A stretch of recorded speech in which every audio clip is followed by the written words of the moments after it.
nosotros es un gran honor y una alegría que esté Leandro Bracamonte.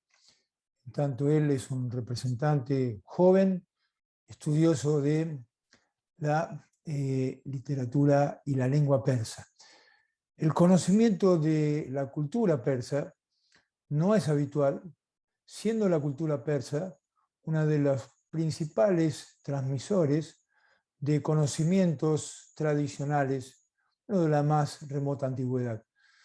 Tanto nos puede decir Leandro Bracamonte de esto, pero sintéticamente, el grupo iranio asociado con el grupo de la India dan las bases de la cultura llamada indoeuropea, su transformación después en el zoroastrismo, su relación con el mundo hebreo en el momento de la primera destrucción del Templo de Jerusalén, la influencia del mundo persa y su sabiduría en la filosofía griega, que ahora es aceptada por completo, en la filosofía de Pitágoras, en la filosofía de Heráclito. Toda esa sabiduría que continúa constantemente. Luego, el mismo neoplatonismo toma la sabiduría de los llamados magos en Jámblico, en Proclo, y después, y muy sintéticamente, el mundo persa entra en la nación del Islam.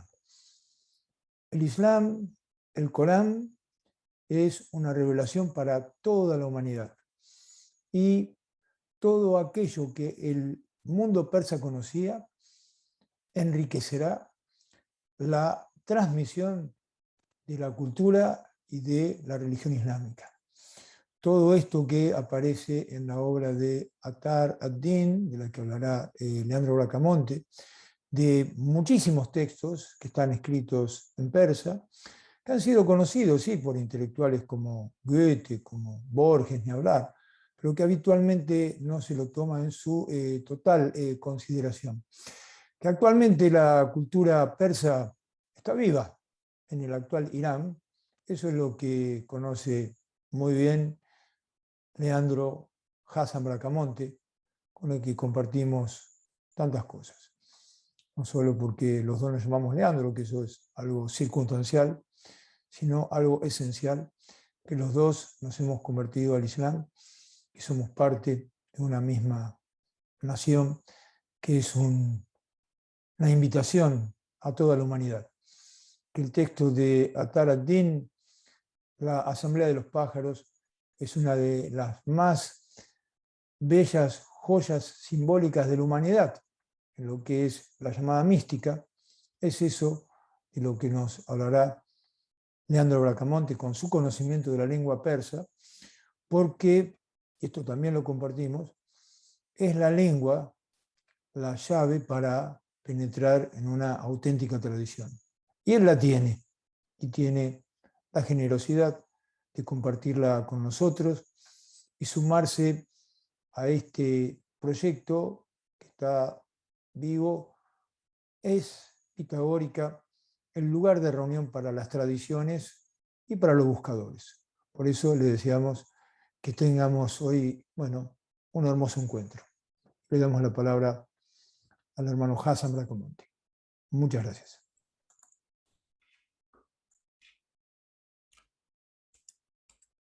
Muy buenos días, buenas tardes, buenas noches en el momento que vayan a ver esta conferencia. Es un gusto para mí saludarlos a todos ustedes. Muchísimas gracias por asistir. De la misma forma, es un honor haber sido convocado por esta escuela pitagórica, escuela de conocimientos primordiales de la sabiduría, para poder brindar una breve exposición acerca de Fariduddin Attar Nishaburi.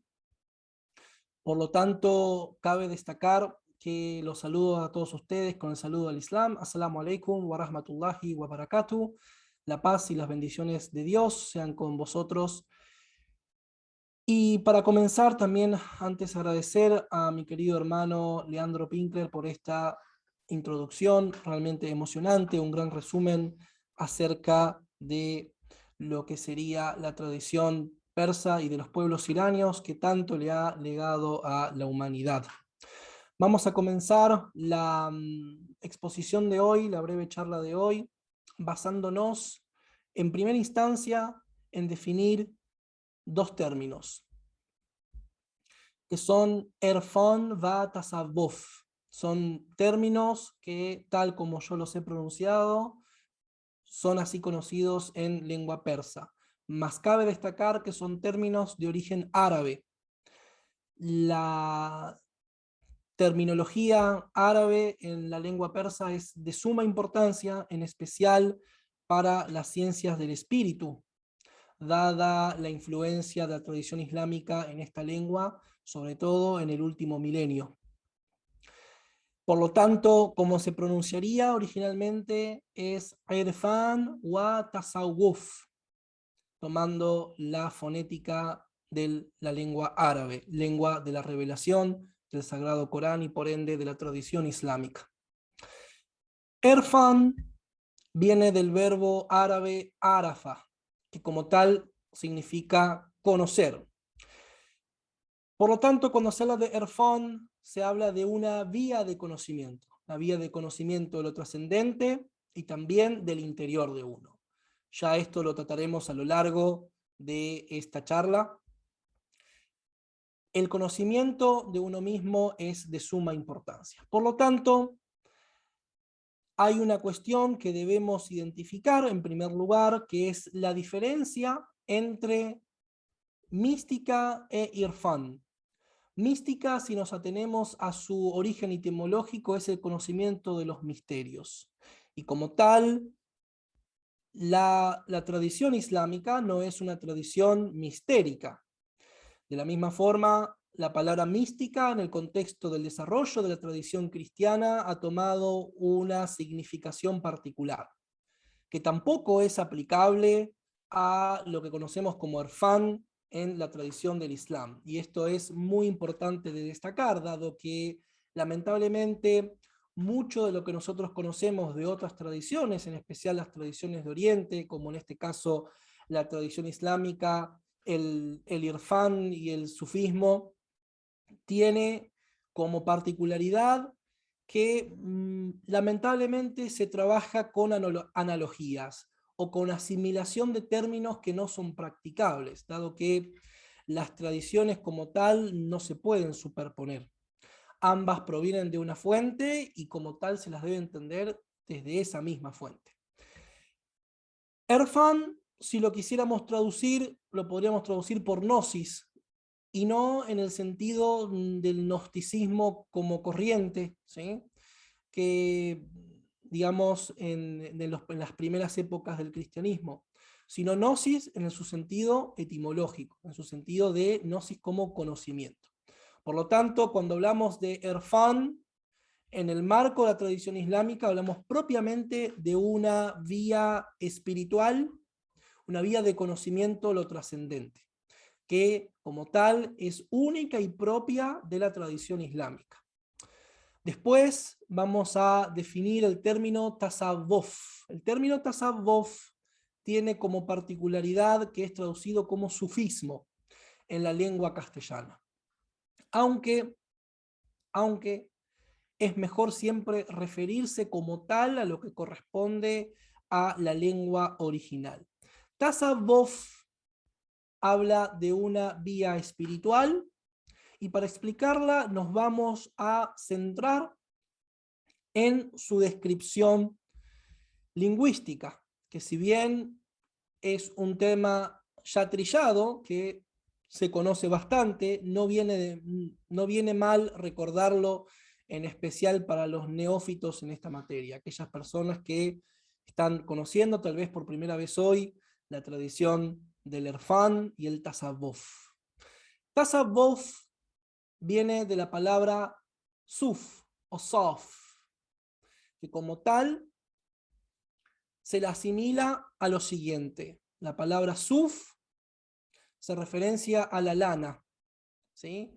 Porque quienes practicaban esta vía utilizaban una ropa simple de lana, donde expresaban así su humildad y su renuncia al doñoe doñaví, es decir, el mundo mundanal, el mundo material, el mundo de perseguir la fortuna en este plano. Entonces, como tal, vestían esta prenda simple, esta prenda de renuncia, y se los conoció así como Ahle Suf, la gente de la lana, la gente del sufismo, aquellos que se internalizaron en los conocimientos profundos de la tradición, el din. También se asimila esta palabra a la palabra safá o sof, que es una palabra de difícil traducción, dado que tiene una impresión semántica que combina una serie de términos en castellano y no uno, ¿sí? Es decir, safá o sof significa puro, inocente, purificado, allanado, que brinda buena energía. Por ejemplo, entre los iraníes es común cuando se dan con un bello día decir Bahbah, che ruse bosafoi, que día con safó.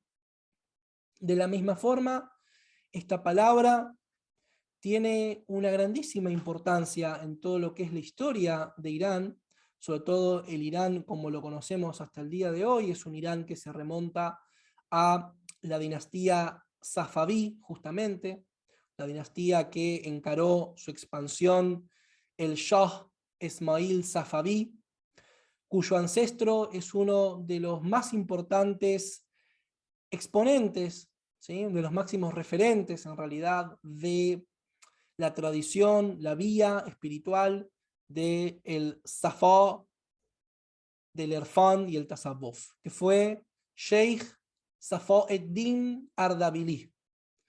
Safá ed-Din, ¿sí? ¿Sí? Del purificado en la tradición, el purificado en el Din, traducido Din erróneamente como religión. Esta es otra de las traducciones erróneas que tenemos, que por asimilación con la tradición católica, que es la que nos rodea en nuestro contexto cultural, se traduce din como religión, lo cual esto es erróneo. La palabra din es una palabra que, si bien ha sido popularizada gracias a la revelación del Corán y a la lengua árabe, por supuesto, es uno de los términos coránicos de origen persa, tal como indica el lingüista iraní Muayyan. Din viene de da'ena, que significa camino, retribución, ley, tradición también, a lo cual algunos incluso la relacionan con la palabra dharma, también una palabra sánscrita de origen indoeuropeo. Como tal, la palabra da'ena se encuentra en la tradición avéstica, es decir, la otra tradición que los iranios adscribieron durante muchos años y siglos también. Por lo tanto, din hay que entenderlo en su contexto, en su etimología, en sus propiedades morfológicas y lingüísticas que le atañen a una tradición en particular, y no asimilarlo a la palabra religión. Tal vez esto sea muy engorroso de explicar en la cotidianidad, por eso es que se hacen concesiones, ¿no?, para poder dialogar con la sociedad que nos acoge, y bueno, decimos que la religión de uno es la religión del Islam. Pero como tal, cuando nos toca profundizar sobre estas cuestiones, vamos a referirnos a las cosas tal como son. Entonces, Tasawwuf lo relacionamos con Suf, lana, Saf o Safá, ¿sí?, pureza, pulcritud, en el sentido metafísico, por supuesto, y también hay quienes, de forma arbitraria, dada el parentesco fonético, ¿sí?, pero simplemente es un parentesco del orden fonético, lo relacionan con la palabra Sofía, ¿sí?, que si bien, reitero, es una mera coincidencia fonética, dadas las propiedades del Tasawwuf, es que se le puede considerar como una Sofía, ¿sí?, una Sofía particular del Din al-Islam, de la tradición islámica. Por lo tanto, tenemos que delimitar una cuestión que es cómo nace el Irfán y el Tasawwuf en el contexto de la tradición islámica, porque como tal, el Islam es una tradición con múltiples manifestaciones. En particular, tenemos que centrarnos en una persona, en un protagonista, que va a dar inicio, que en realidad son dos, pero vamos a hoy hablar de uno, quien nos compete, dado que vamos a tratar la tradición irania, que es Salmón Farsi, o como se lo conoce en árabe, Salman al-Farsi. Salmón Farsi se lo considera el primer gnóstico, el primer aref, la primera persona del Irfán en la tradición islámica. Él fue un noble compañero del profeta Muhammad, la paz y las bendiciones de Dios sean con él, quien tiene una historia muy particular. Él nació en el Irán dominado por la égida sasánida. Recordemos que el término Persia es un término inexacto, es un exónimo, es decir, es un término que viene de afuera, que se lo apropiaron, pero que viene de afuera. Es decir, cuando hablamos de Persia es una denominación griega, mientras que la denominación de los iranios para referirse a su dominio es Irán. Irán como tal significa la tierra de los arios. El Irán sasánida estaba regido por una religión, una tradición, ¿sí?, que es la zoroastriana, mazdeísta, ¿sí?, como se lo conoce, Mazde-Yaznah en la tradición irania, ¿sí?, en persa se le conoce así, pero que lamentablemente llegó a un estadio de decadencia, dado que los magos habían entrado en la política, en las castas estatales. Ellos trocaron la tradición de Zoroastro de forma en que ésta sea funcional a el estado sasánida, y han dividido el fuego en las tres castas que existían en ese momento. Un imperio que tenía la ambición de conquistar Roma y Persia, Irán y Roma, Irán y Grecia han chocado bélicamente muchísimo, por más que tienen un origen en común, que es el origen indoeuropeo. Son dos potencias que se batieron a duelo muchísimo, y el régimen sasánida, por así decirlo, tenía esa ambición y destinaba una gran cantidad de recursos a esta empresa. Por lo tanto, la situación empeoró más y más, y en ese mismo contexto, justo cuando los sasánidas lograron conquistar Jerusalén momentáneamente, es que nace el mensajero de Dios, el profeta del Islam, Muhammad, hijo de Abdullah, y comienza una nueva etapa de la revelación del mensaje divino para los seres humanos. En ese contexto es que Salmán se empieza a cuestionar su fe. Él era un zoroastra devoto y decide convertirse al cristianismo. En esta conversión, él se ve obligado a emigrar de su ciudad natal, que hoy se la conoce como Madain, al-Madain, que se encuentra en el actual Irak, a pocos kilómetros de Bagdad. La capital de los sasánidas estaba ahí. Sifón también se le llama, porque es una ciudad fundada por el imperio seleucida, que los partos y los sasánidas se apropiaron y la tomaron como capital. Hay una tradición en el Islam que es muy importante de conocerla, que es la migración de Salmán. Salmán Farsi, en ese momento, dado que tanto Roma como Irán tenían religiones oficiales, la conversión no era fácil como hoy puede suceder en el occidente actual, donde uno puede optar por una religión dado que el orden social es secular, el orden político y social es secular, y se ve a la religión como un aditamento del orden cultural. En ese momento esto no era así.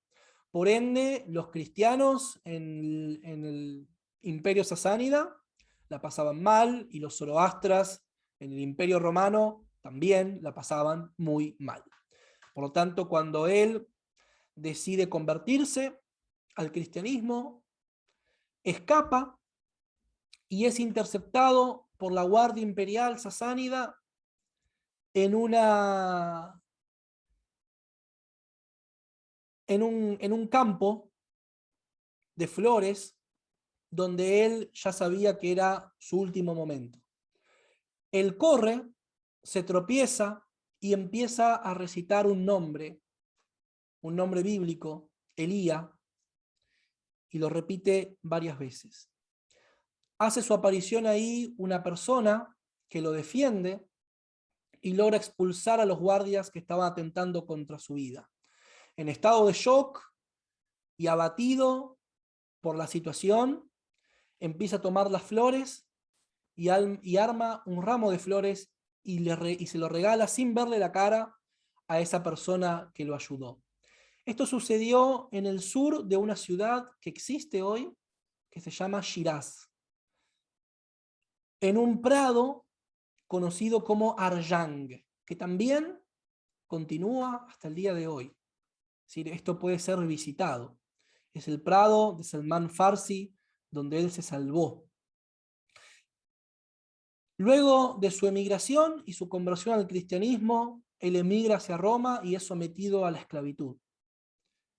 Esto tiene que nosotros llamarnos la atención porque, bueno, es decir, no es como ahora que uno puede emigrar a Italia o a Alemania o a Estados Unidos, se saca una visa y, bueno, se compra un seguro y vive allí. No, esto no era así, ¿no? Es decir, emigrar costaba la vida o la libertad.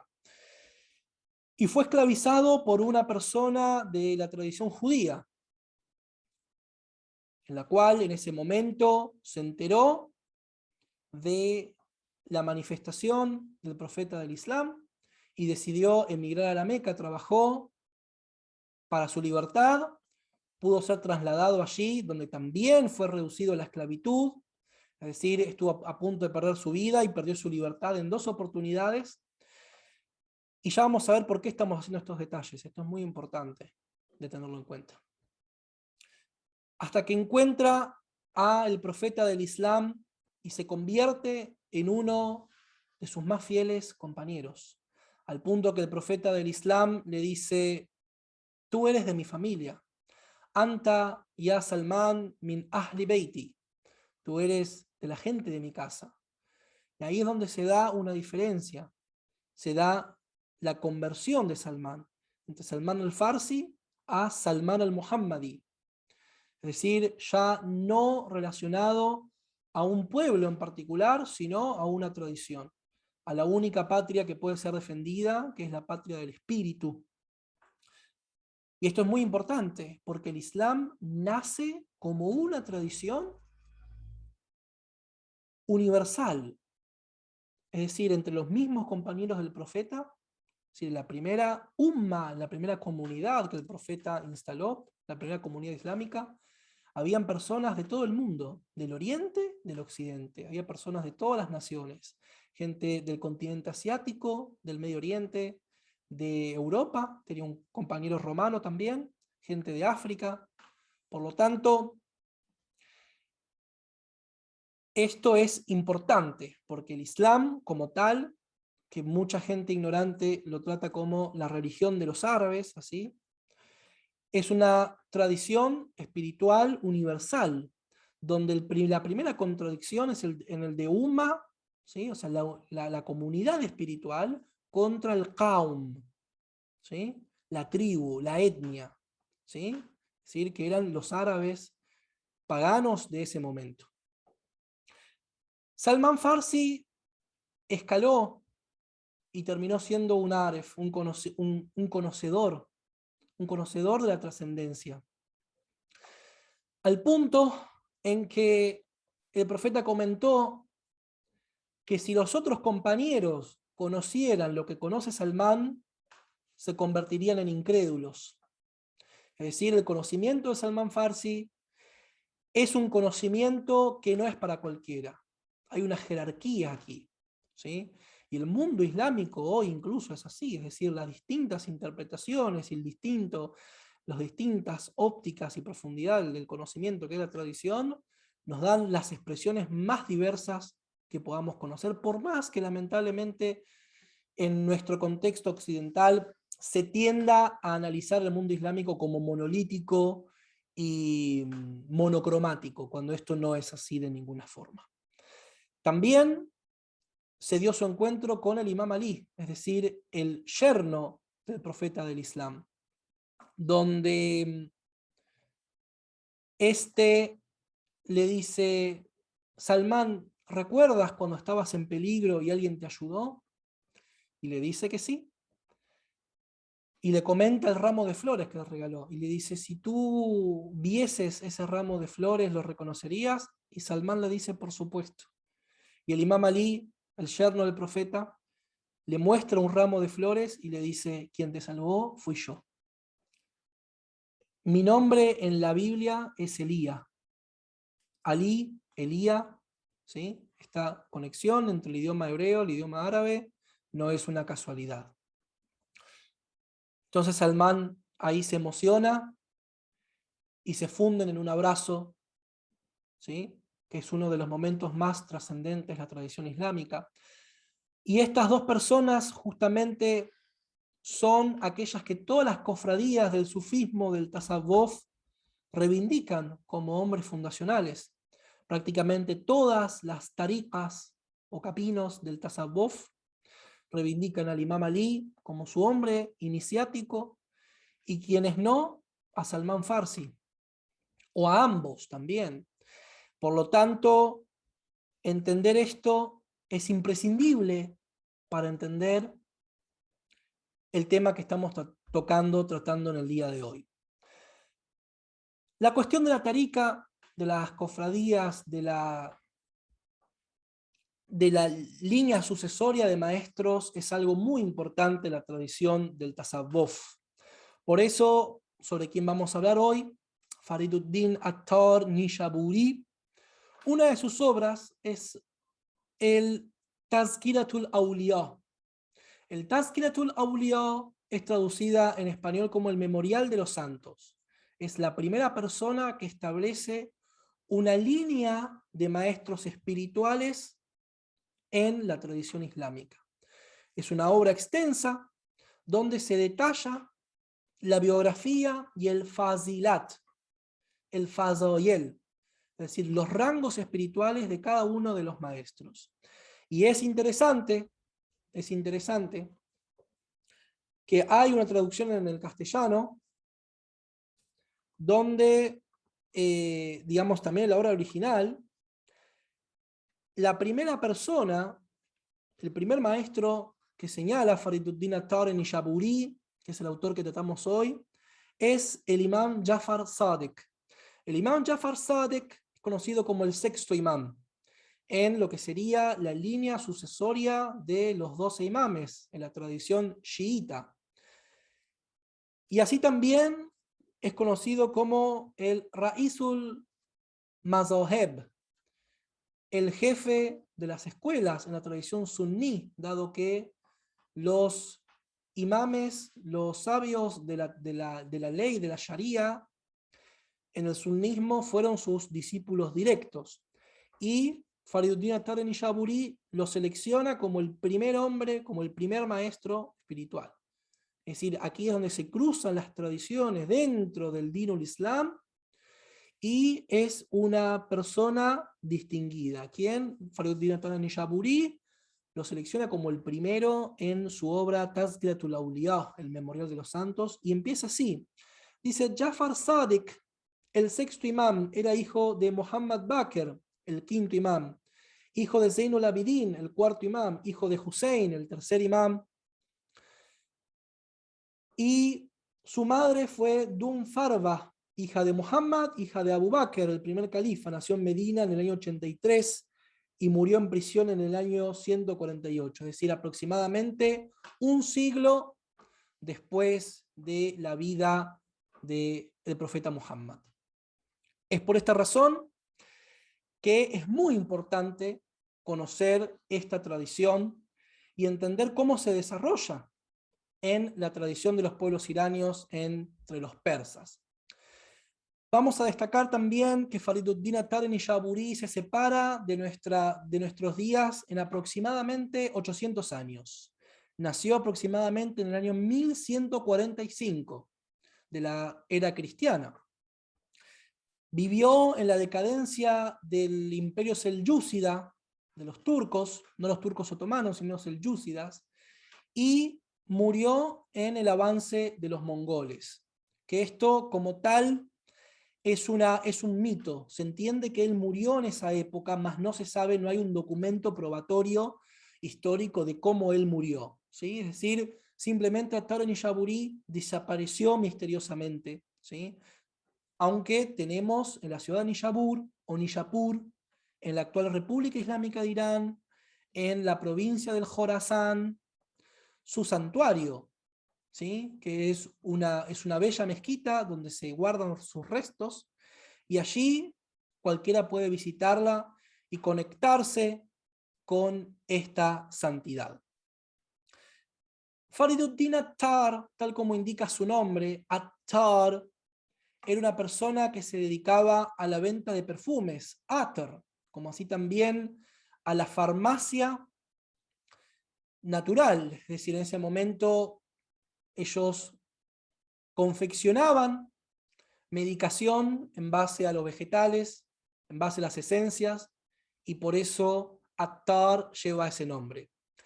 Tenía un próspero negocio y estaba dedicado a su vida mundanal hasta que tuvo el encuentro con alguien del Tasawwuf, un ignoto, una persona que estaba completamente entregada, una persona que estaba viviendo en la renuncia, y se da ahí el antagonismo. Attar siendo un hombre de negocios exitoso y enfrente una persona que en esta vida parece como un fracasado, pero espiritualmente una persona muy exitosa. Y esta persona muere enfrente de Attar. Se desploma ahí y muere. Y esto fue la iniciación de Attar, porque esto despertó en Fariduddin Attar-e-Nishapuri un conocimiento en base a la experiencia que terminaría convirtiéndolo en el maestro espiritual que es hasta el día de hoy. Y no me equivoqué, digo es, porque su existencia como tal, en tanto maestro, es perenne. No es que él fue un escritor, murió y simplemente lo recordamos por su obra. Fariduddin Attar-e-Nishapuri tiene una operatoriedad en nuestras vidas. Por eso es que justamente no es que tiene un museo, sino un santuario. Esto es importante destacarlo. Como en esta tradición hay una conexión con la literatura que nosotros no tenemos, ¿sí? Es decir, nadie peregrinaría aquí, peregrinar a la tumba de un escritor, la visitaría, ¿sí? Mas no peregrinaría, no iría a rezar por él. Esto sí es el caso de Fariduddin Attar-e-Nishapuri. Es un maestro que nos acompaña hasta el día de hoy. Muy importante destacar que tuvo una obra muy vasta, una obra muy importante, en la cual se destaca su más grande obra, que es el Mantiqut Tayr. El Mantiqut Tayr nosotros la vamos a desarrollar en un seminario que próximamente tendremos en la Escuela Pitagórica, al cual están formalmente invitados, a la cual Mantiqut Tayr es una obra inspirada en el Corán, dado que Mantiqut Tayr significa, y vamos a desarrollarlo, ¿no? Muy importante, Mantek.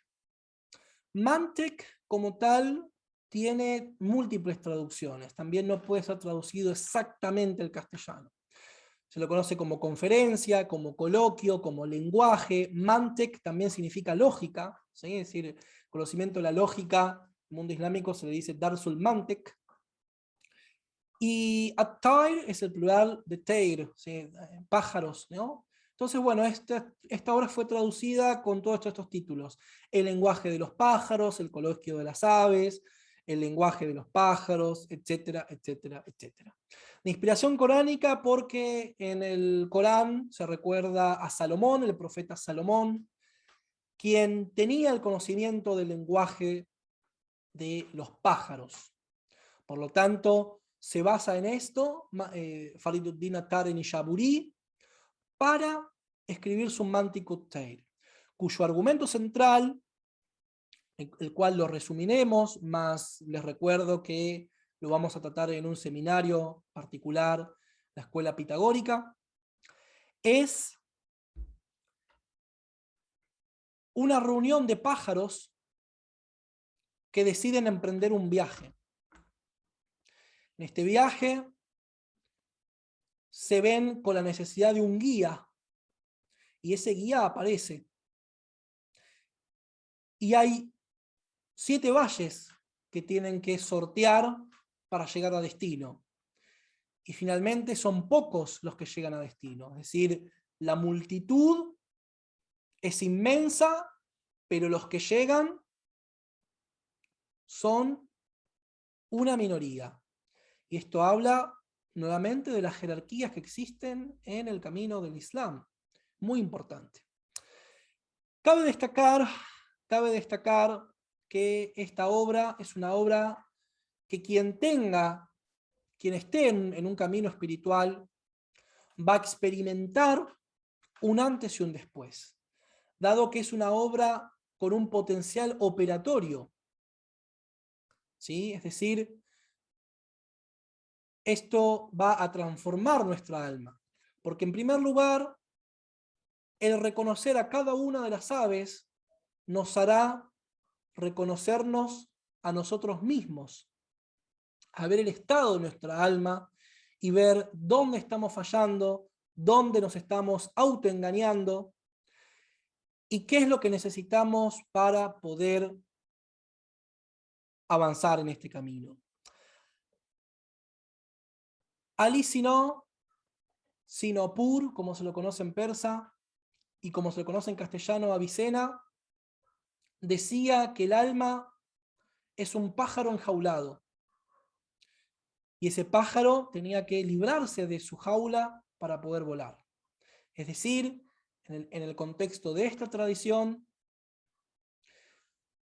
cada pájaro hace referencia a un alma, al alma y a sus distintos estadios.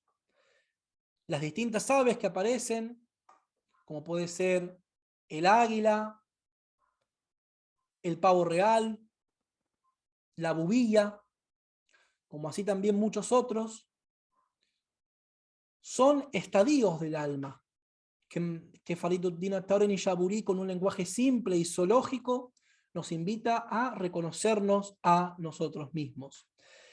Cabe destacar que en la tradición islámica, en lengua árabe, se dice al alma como nafs. ¿Sí? En persa, el verbo respirar es nafas zadan. Nafas zadan. Es decir, es el respiro. ¿Sí? Es decir, está emparentado el alma con el respiro. Es decir, lo neumático. ¿Sí? El aire. Y no es casualidad por eso la asimilación con las aves. Y esto es de fundamental importancia entenderlo. El destino final es el Simorg. El Simorg, como tal, es la expresión de la trascendencia, de el destino final, la unidad de la existencia. Y vamos a ver qué significa Simorg. Simorg en persa es una palabra compuesta. Si, morg. Morg significa ave o pavo, y si significa 30. La primera vez que aparece en la tradición literaria de los iranios el Simorg es en el Shahnameh de Ferdowsi. Shahnameh de Ferdowsi es una obra épica que puede ser emparentada, que puede ser comparada con la Odisea, que puede ser comparada con el Mahabharata, donde cuenta la historia de los iranios desde la creación hasta la llegada de los árabes, donde se combina elementos históricos, religiosos, mitológicos, espirituales, pero no es la obra que nos compete en el día de hoy. Pero es importante entender la simbología de Simorg. Simorg en el Shahnameh es la madre de una genealogía de héroes, ¿sí?, que serán los fundantes de Irán. Algo muy parecido sucede, distinto pero parecido, con la tradición romana. Ahora bien, Simorg en Fariduddin at-Tarenishaburi es resignificado. Es resignificado en la unidad de la existencia, en la trascendencia. Vamos a leer un pequeño párrafo del Mantiqut Teir, donde se habla de la pluma del Simorg, que dice así: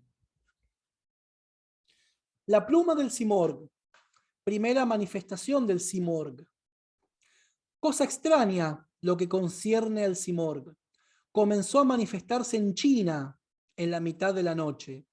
Sucedió que cayó una de sus plumas y su reputación colmó el planeta. Cada cual copió el diseño de esa pluma, y el que la vio se tomó la cosa a pecho.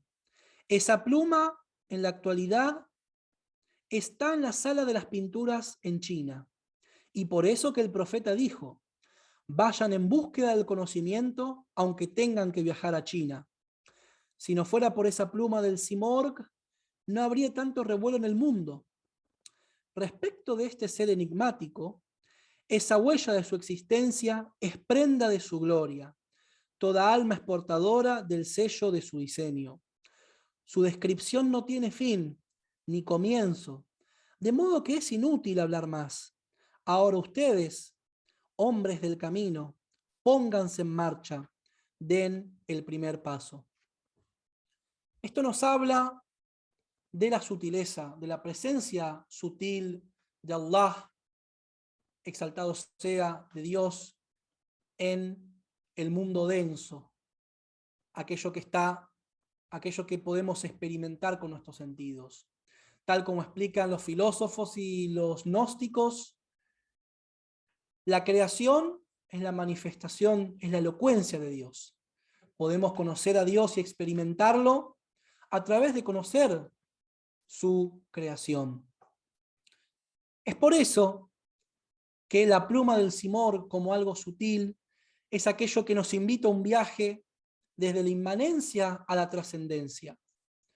La representación de las aves llegando al Simorg es algo que vemos todos los años en el mundo islámico, que puede ser representado, que puede ser configurado como el ritual del Hajj, ergo la peregrinación a la ciudad de Meca, a el santuario de la Kaaba, ese cubo que Adán, Noé, Abraham y Muhammad establecieron como centro de la humanidad, como centro de adoración para encontrarse, para peregrinar, para viajar hacia la casa de Dios, aquello que Dios estableció como su casa simbólica en este mundo que nos rodea, en este mundo material.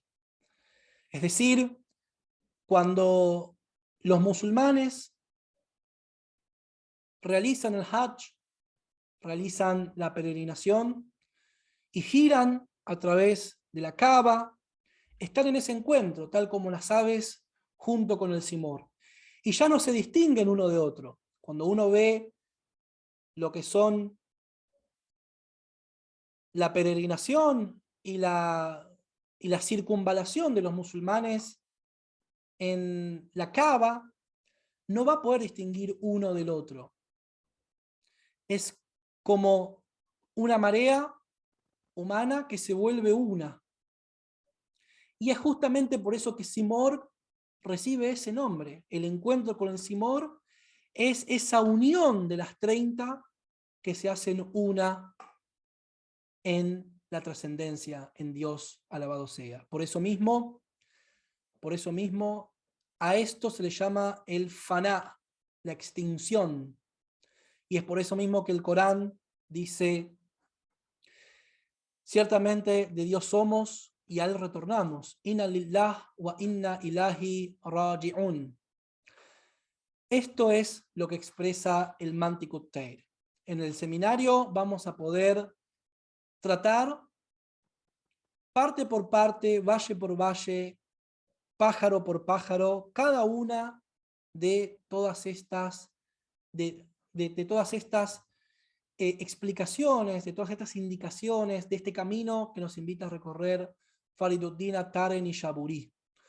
Muchos lo entienden lejano, pero Fariduddin Attar Nishapuri, por más que tal vez muchos de quienes están viendo estas breves palabras, esta breve conferencia, lo conozcan por primera vez, pero en el mundo hispano es muy cercano Fariduddin Attar Nishapuri. Tal como dijo el profesor Leandro Pinkler, Borges conoció muy bien esto, Jorge Luis Borges, nuestro más grande hombre de letras en Argentina y que también es legado para todos los hispanohablantes. Hay un cuento al cual me gustaría referirme, donde va a expresar esto de forma simbólica, que es el Zahir, que tal vez a muchas personas que no conozcan de la tradición islámica les cueste mucho conocer y poder interpretar este cuento correctamente. De hecho, la interpretación más básica es la del Zahir como una obsesión, como una persona que queda anonadada en la obsesión por algo y cambia su estado completamente. Más el Zahir tiene profundos significados relativos a la tradición islámica. En primer lugar, Zoher o Zahir en árabe, ¿sí? Zoher se pronuncia en persa, Zahir en árabe, significa manifiesto, ¿sí? Y esto tiene que ver con lo que decíamos anteriormente, del mundo denso, del mundo que uno experimenta. Es por eso que se encuentra esta persona con un objeto, una moneda de 20 centavos, ¿sí? Es decir, se incluye el número 2. Dice el Sagrado Corán, Halakakum azwaja, los hemos creado en pares, ¿sí? Existe una dualidad. El mundo denso y el mundo sutil está expresado como una dualidad. Por esto que el Zahir, este objeto que lo obsesiona al personaje, tiene el número 2. Y hay constantes referencias a la tradición persa, y en especial a Fariduddin Attar Nishapuri. De hecho, el cuento termina así. No es objeto en este momento interpretar todo este cuento desde la tradición erfaní persa, islámica, sino simplemente lo que nos compete en la charla de hoy. Termina así el Zahir. En las horas desiertas de la noche aún puedo caminar por las calles. El alba suele sorprenderme en un banco de la Plaza Garay, procurando pensar, en aquel pasaje del Asrornamé, donde se dice que el Zahir es la sombra de la rosa y la rasgadura del velo. Vínculo de ese dictamen a esta noticia.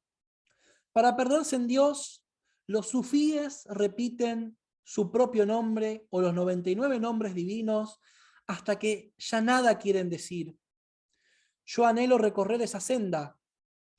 Quizás yo acabe por gastar el Zahir a fuerza de pensarlo y repensarlo.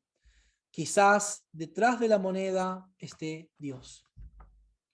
Así termina Jorge Luis Borges su cuento El Zahir, haciendo una referencia indubitable a otra de las grandes obras de Fariduddin Attar Nishaburi, que es el Asror-Nameh.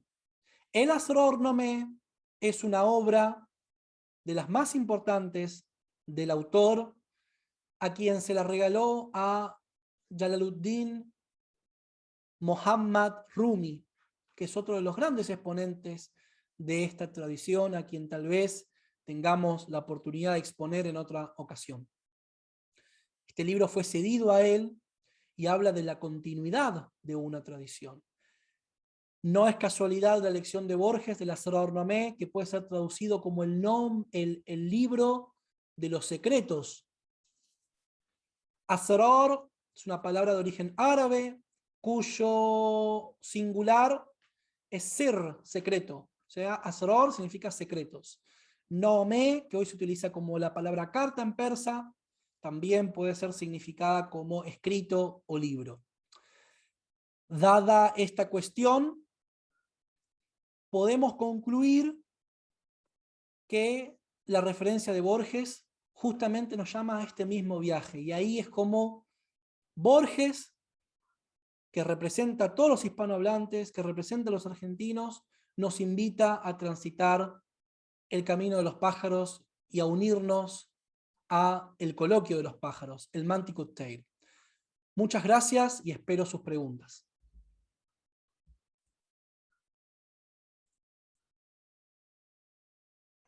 Muchas gracias al profesor por su tiempo y la charla, y damos por abierto el espacio de preguntas y respuestas. Le recordamos a todos los participantes que pueden dejar su comentario o pregunta en el botón de preguntas y respuestas. Así que empiezo con el primer comentario de Santiago, que comenta: me remite a la novela de Richard Bach, Juan Salvador Gaviota, donde también va encontrando en el camino aprendizaje, aves maestras, guías y sabias, imprescindibles para poder volar. Eso comenta Santiago. Bien. Muchas gracias por el comentario. Honestamente no conozco la obra, pero habría que indagar, investigar si existe alguna relación, ¿sí? Porque como dijimos, como hemos expresado en la conferencia, el desarrollo de la conferencia de los pájaros del Manticut Tale y su simbología tiene su origen en el Sagrado Corán.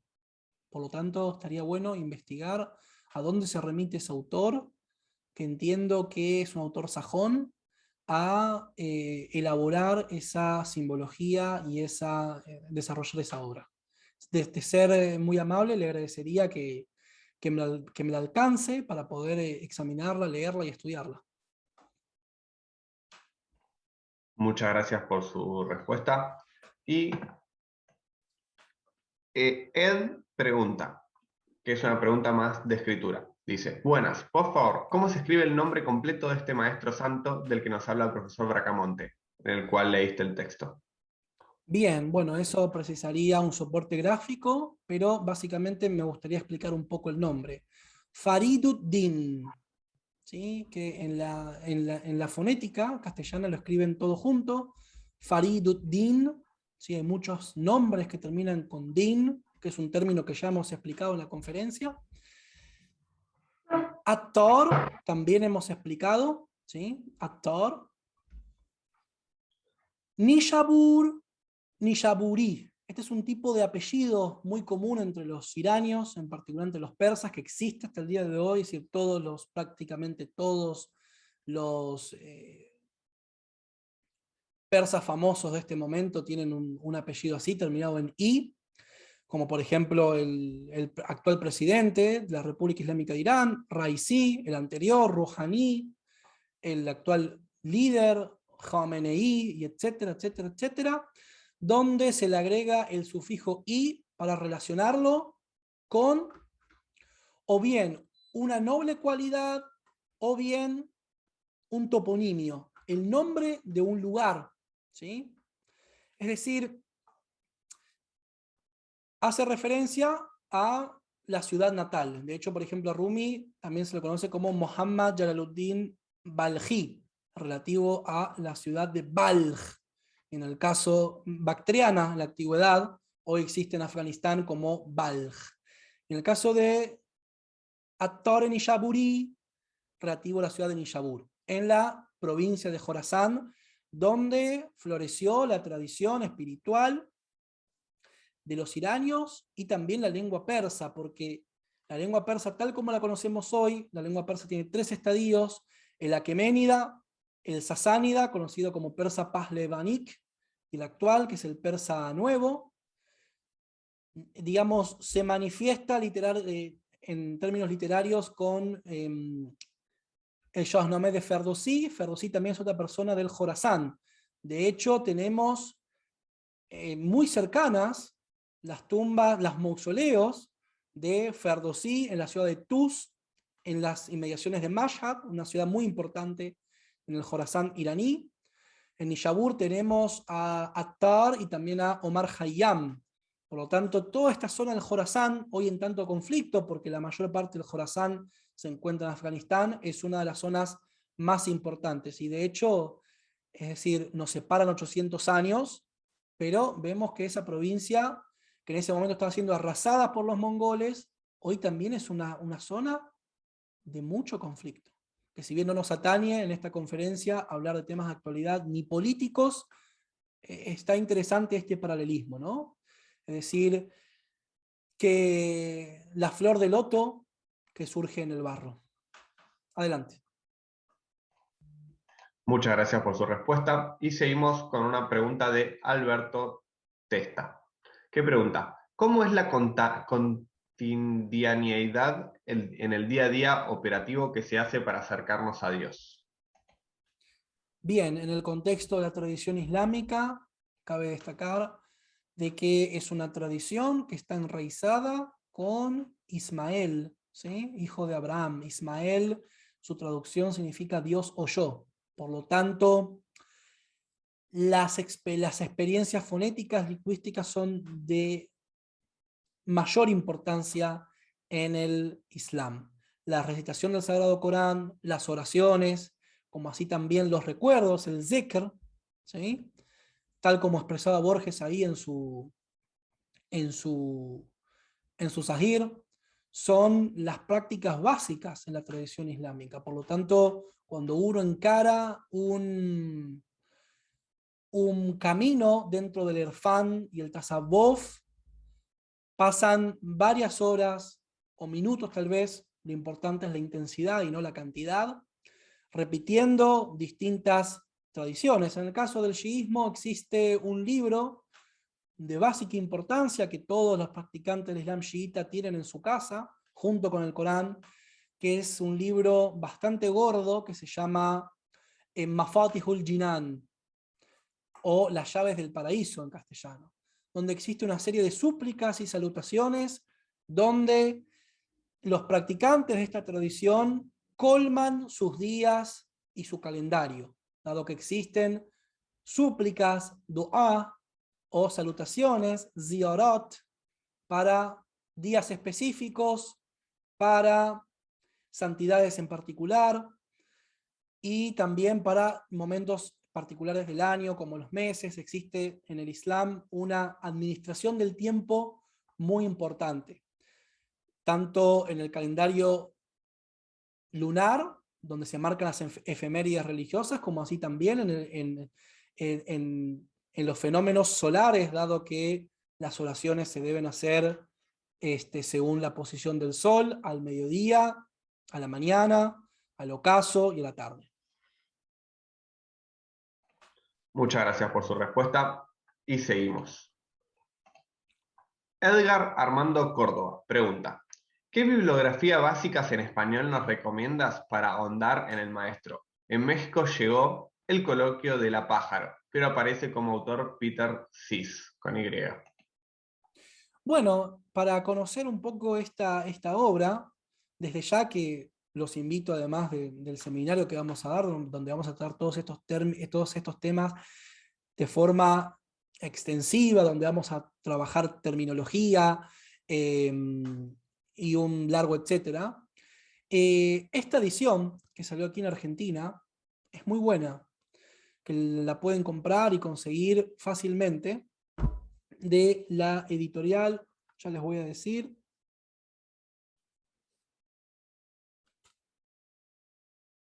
Zenin, que también ha editado varios textos tradicionales de distintas tradiciones, que creo que es una edición bastante respetable, como así también la de Alianza, donde intervino Clara Janés y Ahmed Taheri, que también se puede conseguir un poco más cara, porque bueno, eso va a venir importado de España, pero realmente vale la pena. Son dos traducciones y ediciones que están bastante buenas como para poder introducirse en esta obra y en este autor. ¿Sí? Recomendado. Muchas gracias por la respuesta. Y Facundo Arcos pregunta, ¿hay un desarrollo literario y cultural comparable al sufismo en las zonas de Arabia Saudita o en la Mesopotamia? Sí, por supuesto. Es decir, el sufismo, la tradición, digamos, la vía de conocimiento y la vía espiritual en el mundo islámico no es propiedad exclusiva de los persas. En el amplio mundo islámico, si bien los persas tienen un rol fundamental, tal como es el caso de la romanidad en la tradición cristiana, en el caso del norte de África, en el caso del Levante, en el caso de los turcos, es decir, la parte septentrional del mundo islámico, en todos estos lugares existe también tradiciones espirituales, literarias, etcétera, pero no es mi especialidad. Seguimos con la pregunta de Germán, que comenta y pregunta, a Borges le gustaban mucho las 1001 noches. ¿Capaz de ahí comenzó a investigar en profundidad el sufismo? Probablemente hay una conferencia de Borges que realmente es absolutamente recomendable. Hace poco en mis redes sociales yo las he compartido. Pueden entrar, Salman Farsi, me buscan en Facebook, en Instagram, en YouTube. Ahí está, comparto todo este material, donde hace referencia a las 1001 noches Borges, que de hecho tiene un personaje principal, ¿sí? Conocida como Sherezade, que es una castellanización. Sherezade es un nombre persa, ¿sí? Cuya pronunciación sería Shahrzadeh, ¿sí? Shahr es una palabra que hoy se utiliza como ciudad en persa, en el persa actual. Y Zadeh también se utiliza para apellidos y significa nacido de, ¿sí? Es decir, Shahzadeh significa hija o hijo del imperio, dado que en persa no existe el género morfosintáctico. Por lo tanto, en esa conferencia Jorge Luis Borges habla de los diálogos que existieron entre Oriente y Occidente. De hecho, nuestra civilización, la civilización hispana, como indica Borges mismo, de forma muy inteligente, es uno de los diálogos entre Oriente y Occidente. ¿Por qué? Porque el viaje desde España hasta estas tierras se dio buscando una nueva ruta a las Indias. Por eso a los pueblos originarios inicialmente se les llamó indios. De hecho, el imperio español como tal también es un diálogo entre Oriente y Occidente. Diálogo a veces no tan amable y a veces muy amable, porque lo cierto es que el Imperio Español se forjó en gran medida gracias a la civilización islámica que se desarrolló ahí durante casi un milenio, por lo cual estos diálogos terminaron produciendo mucho de lo que conocemos a día de hoy. Las referencias en esa conferencia de Borges a la literatura persa y a la literatura árabe son constantes, y bueno, Las 1001 noches es una obra compartida entre distintos pueblos del mundo islámico y el Asia central y Asia occidental. Pasa por India, pasa por los persas, pasa por los árabes, y se encuentra ahí un libro que puede ser un libro absoluto también. Es decir, Jorge Luis Borges decía, sé que no voy a terminar de leer el libro, pero las 1000 noches están ahí esperándome por mí. Próxima pregunta. Muchas gracias por la respuesta. Y a pedido de los alumnos, piden si puedes repetir tus redes sociales de vuelta para ver. Bien. Mis redes sociales, tal como es el personaje, como el iniciador que describimos hoy del Irfan el Tasawuf, Salman Farsi es el nombre del instituto que yo encaro. Así me encuentran en todas las redes sociales. Facebook, Instagram, Twitter y YouTube. Salman Farsi. Muchas gracias. Y seguimos con las preguntas del seminario. Sonia Maya pregunta, ¿existe una tradición de interpretar el vuelo de las aves? Es una tradición que se ha perdido y que se estigmatizó como superchería. ¿Se conoce esa tradición en la cultura persa? Sí, por supuesto, como así también la cetrería, es decir, que es, digamos, simbólicamente domar el ave, ¿sí? Y también cabe destacar algo muy importante, que hay estudios del lenguaje respecto a los animales y se ha detectado que hay aves que su canto cambia según la situación en la que se encuentran y se comunican entre ellas, ¿sí? Es decir, hay aves que cuando hay un depredador cerca empiezan a piar de forma distinta, cuando hay comida de otra forma y se comunican. Es decir, esto de el mantic, o sea, la lógica de las aves, puede que ya en el mundo que nos va a coger dentro de poco tiempo deje de ser simplemente un simbolismo para ser una realidad, ¿sí? Es decir, ya hay estudios respecto a esto, entonces, amén de los prejuicios que existen del mundo moderno frente al mundo tradicional y sus conocimientos, ¿sí? Esta cuestión del cientificismo, ¿sí? Hay ciertas realidades que se van imponiendo y es interesante de también observar esa óptica. Gracias por la intervención y seguimos. Manuela pregunta, hola Leandro, ¿qué edición recomendás a propósito de la simbología en la que haces hincapié? ¿Pensás que sería importante una edición con imágenes? Sí, por supuesto, por supuesto. No me cabe la menor duda. De hecho, ya recomendé una edición, que es esta, ya la recomendé. Y es una imagen, es una edición ilustrada. Es una edición ilustrada. Aunque las ilustraciones, hay algunas muy buenas realmente, le falta poder conocer un poco más la tradición para poder expresar de forma gráfica los temas tratados más con exactitud.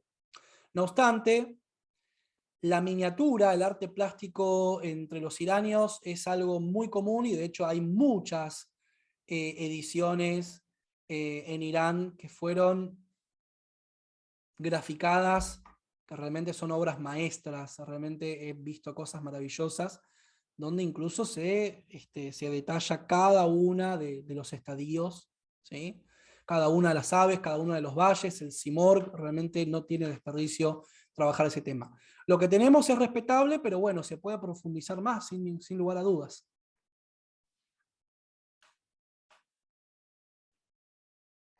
Gracias por su respuesta. Y seguimos con la pregunta de Paula Barran. ¿Cómo se va a llamar el curso sobre la conferencia de los pájaros?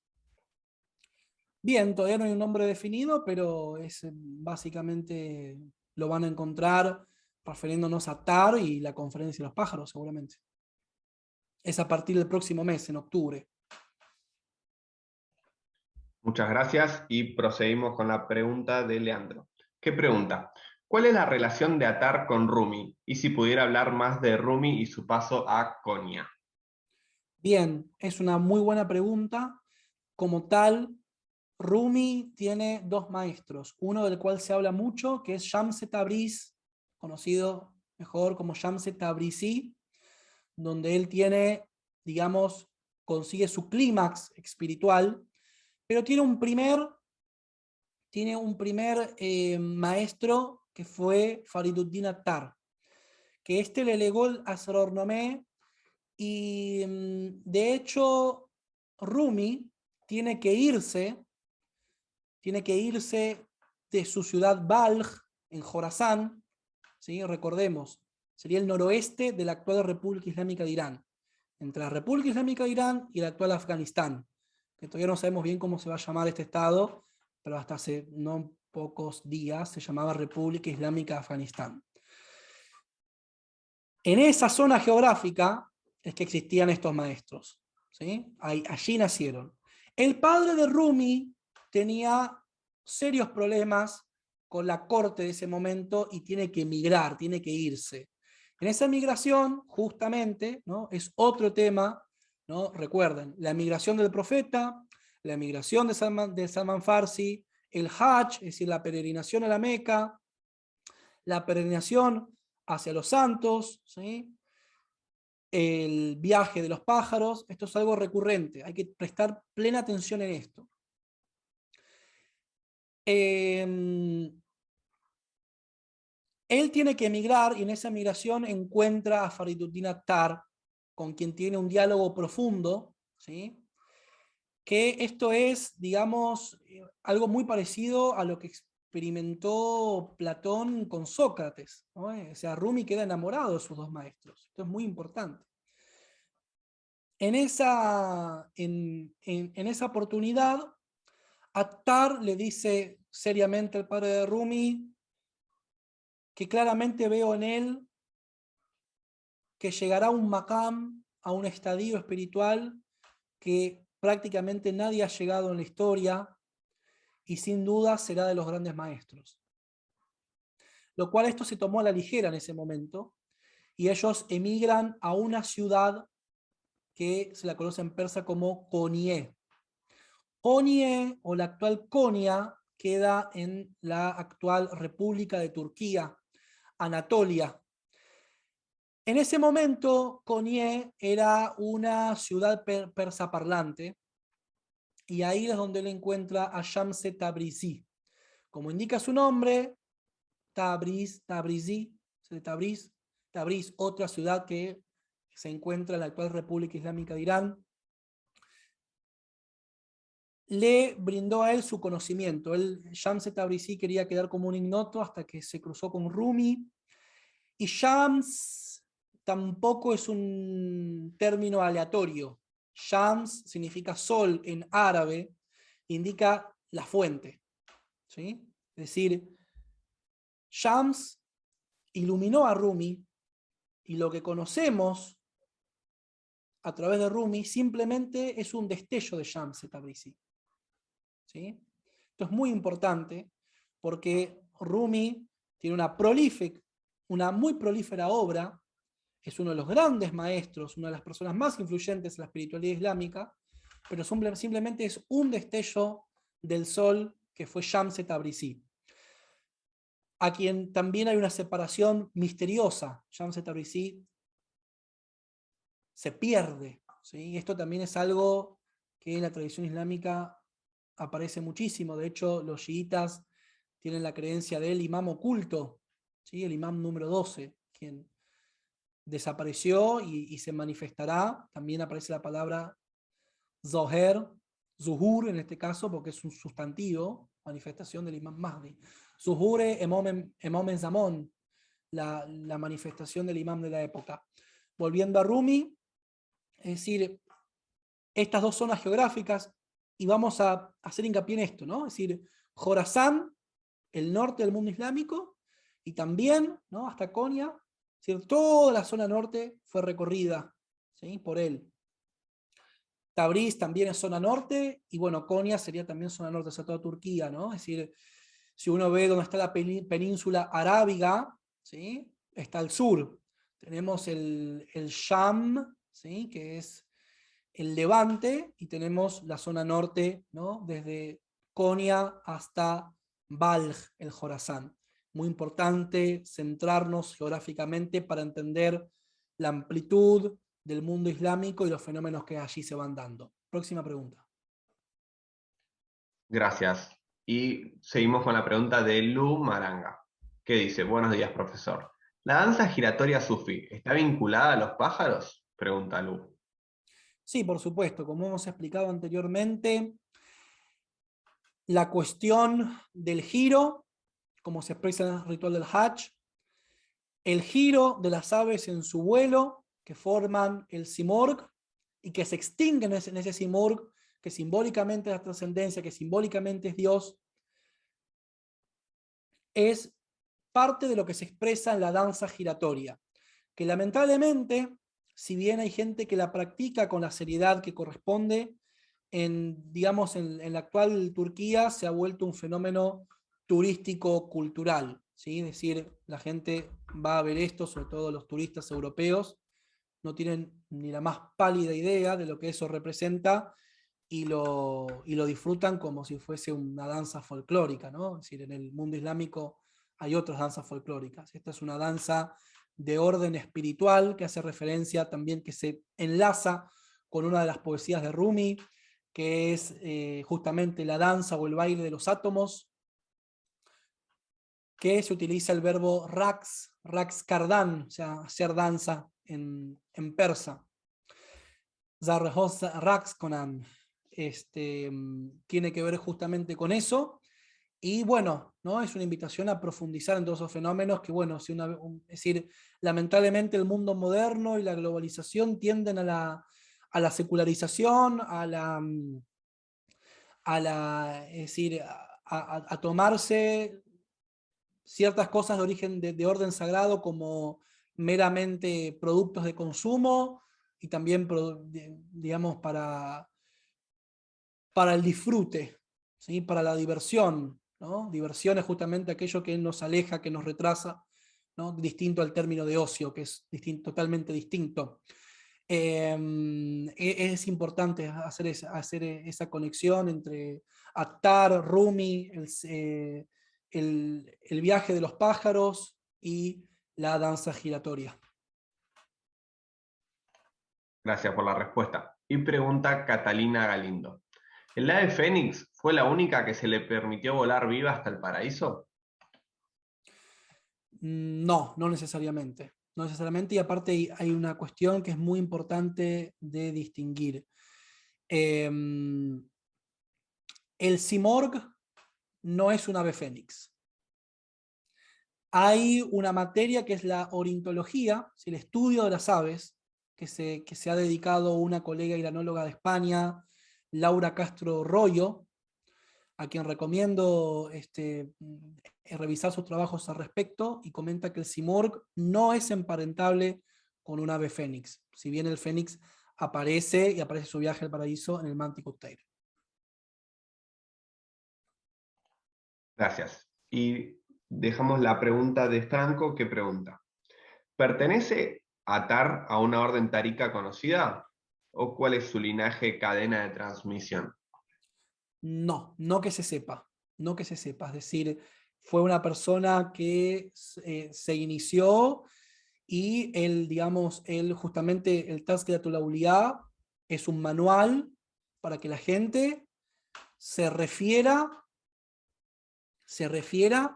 a ciertos maestros en particular dentro de la tradición del Erfán y el Tasawwuf, ¿sí? Justamente él lo escribió con ese objetivo. Sin embargo, hay distintas cofradías, distintas turuk, es decir, caminos o taricas en lo que hoy se reivindica como sufismo, que, digamos, intentan enlazarlo con su camino a Attar, pero no necesariamente esto se pueda probar. Es un maestro del mundo islámico para todos.